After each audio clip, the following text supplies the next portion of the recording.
Hello, YouTube. So it's been about 11 months since I first posted a video about the KILOZED, which you see before you here.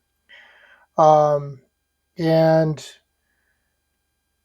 since then, we've been working on changes to the case. Those changes, one of the big changes is the bay in which this keyboard rests in.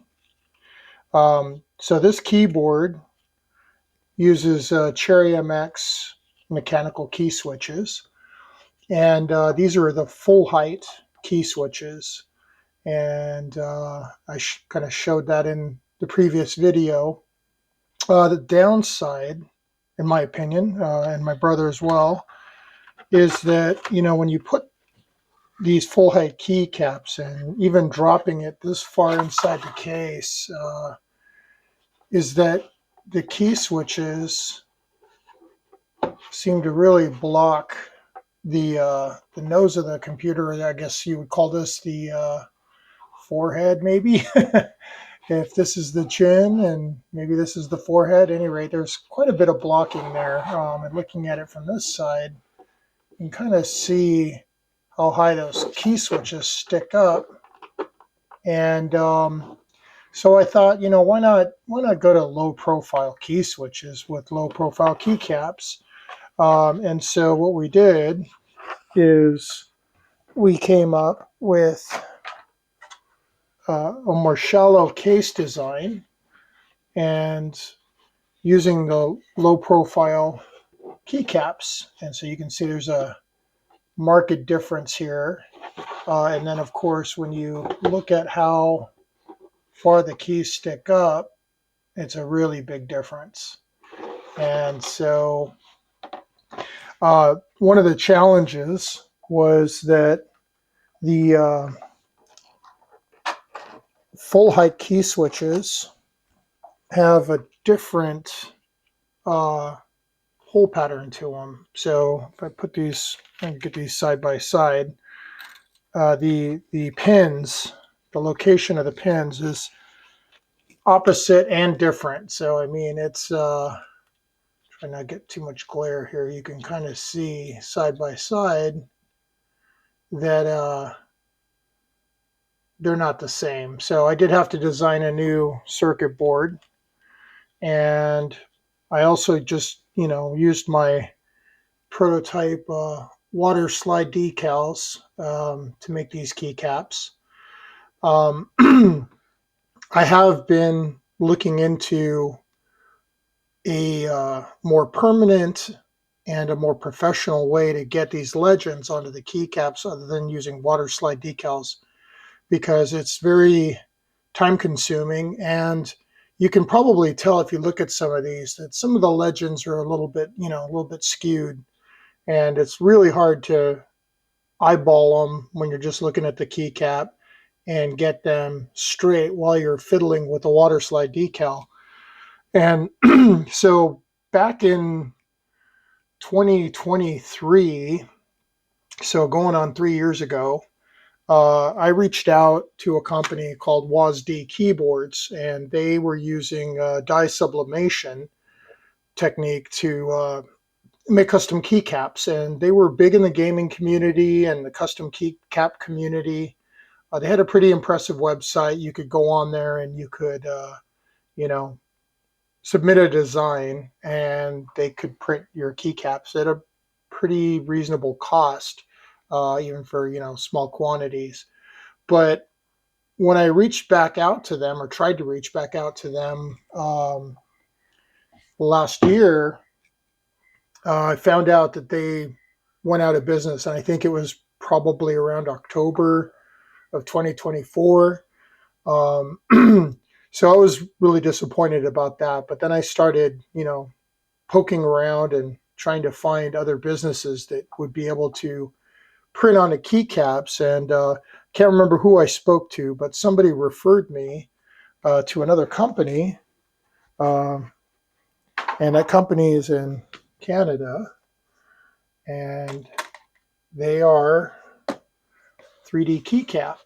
And 3D keycap uses UV printing to UV print keycaps.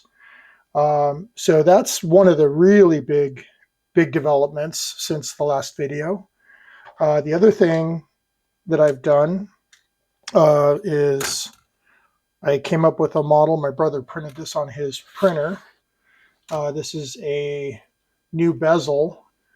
So it's instead of here where we would need a second piece to slip over the top to hide the circuit board, I redesigned the model to integrate that covering of the circuit board to fill up the void space in the computer case, and also, position the switches so that they stay square and perpendicular with each other. And the other part is designed a new PCB.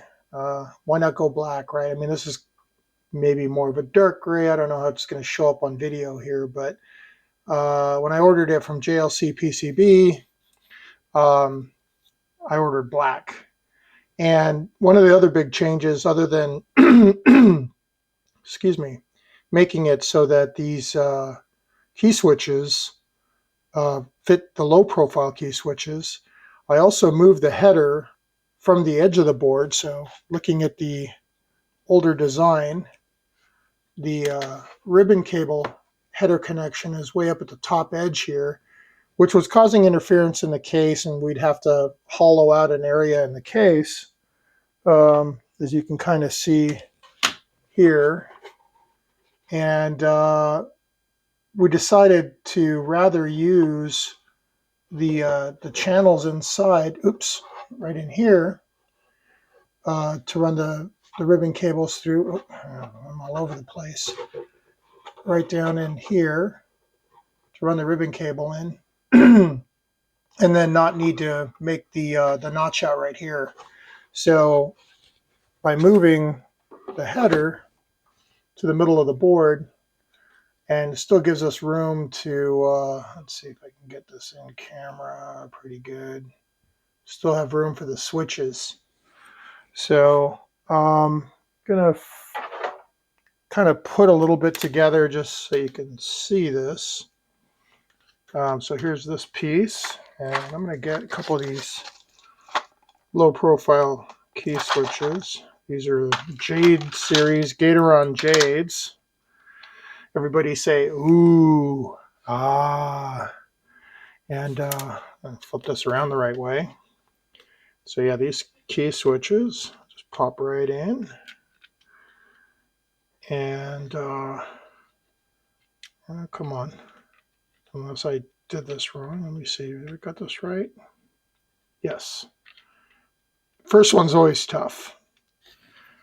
There we go. Got that one in. I'm just going to pop in a couple here, and then I'll fast forward through time, and we will get the other ones all in there, and then I'll break out the UV printed keycaps from 3D keycap. And come on. There we go. Oh, that's a nice snap.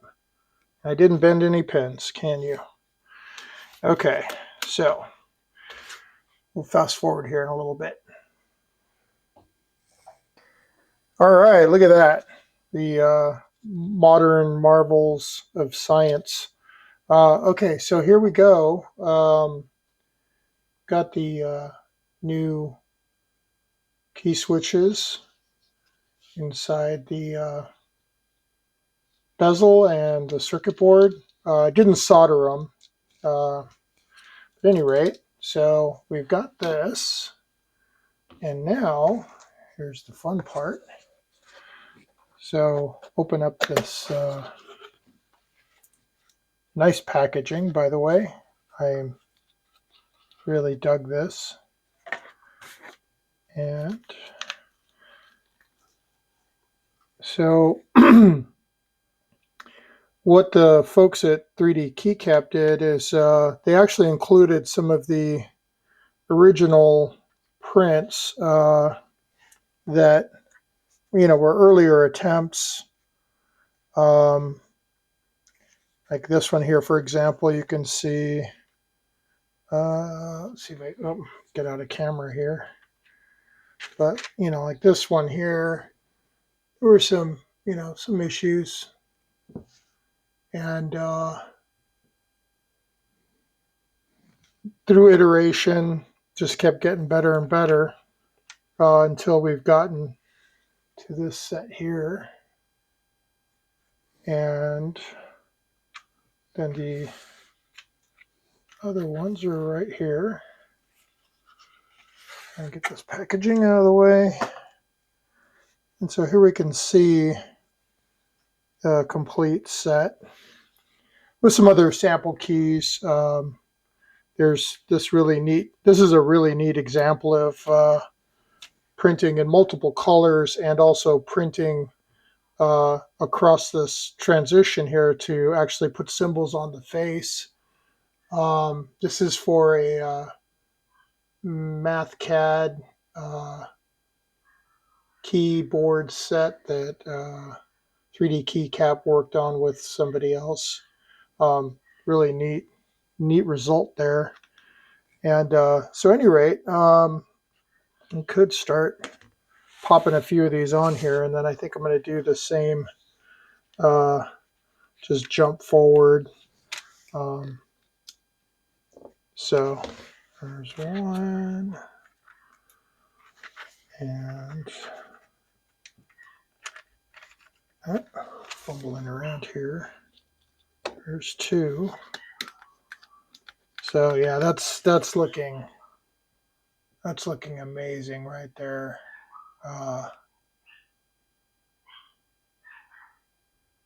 So yeah, we're going to jump ahead and have the whole keyboard ready. All right, so here it is, the final product. I'm going to try and zoom in a little bit here. So I cannot even put to words how pleased I am with how these keycaps turned out. I've been thinking about this for almost 3 years now, and been working with 3D keycap for almost a year now. Not that it's taken us that long, it's just they've been busy with projects, I've been busy with work. It's taken longer, but we've messed with some file formats and ways to get this kind of a result.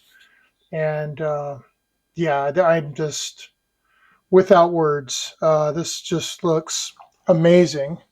And I guess it really doesn't have any real context unless we put it inside the case. This is just a very mangled prototype case, so this gap here wouldn't be in the final iteration. In fact, my brother's already printing a new version, but let me zoom back out here. Oops. And just kind of get an idea of how nicely this looks. I mean, look how low the profile is. Yeah, I mean, and then very clicky, nice tactile response, nice audible feedback, nice report coming back from these switches. And of course, you can use different kinds of switches, all with a different feedback, different feel, different switching point, the actual depth at which the switch registers. And so in addition to the developments with the keyboard and these beautiful keycaps, the other interesting development is that one of my friends in the Timex Sinclair group, a gentleman by the name of Carl, has designed a new motherboard for a TS1000 ZX81. This is the TS1000 1068 board. And I'm going to zoom in again here. This board has just about every single modern day mod that the community has come up with over the years, all integrated on the board. And it is still a real ZX81 TS1000. It's got a socket for the original ROM. It has quite a bit more memory, 512 K RAM. So he's working on bank switching for it. It's got an original ULA in here. I did add a little heat sink on that. It's got room for a USB. It's got room for some gals for a joystick. There's a joystick port. Right now, I'm just testing it for just a minimum amount of components to make it work like a real ZX81, a real ZE, a real TS1000. Still testing it. There's some issues and some bugs that we're working out. You can see I've got a little bodge wire running here. But yeah, black circuit board, which is fitting of the ZX81. And then there's some credits here on the back. Some shout outs to the people that came up with these other mods that are all implemented on this board. So this is for anybody that doesn't want to break out the soldering iron and start taking apart their original motherboards, which I hope to be doing a series on the mods that you can do to your own board if you have one and you're brave enough to take a soldering iron to it, what you can do to then make it fit in a KILOZED and turn it into a KILOZED. So, at any rate, hope to have some updates in less than 11 months. So, look forward to seeing everybody then. Please leave any questions or interests in the comments, and look forward to hearing back from the community on this. It's been a lot of fun, and it is not over yet. All right, take care. Until next time.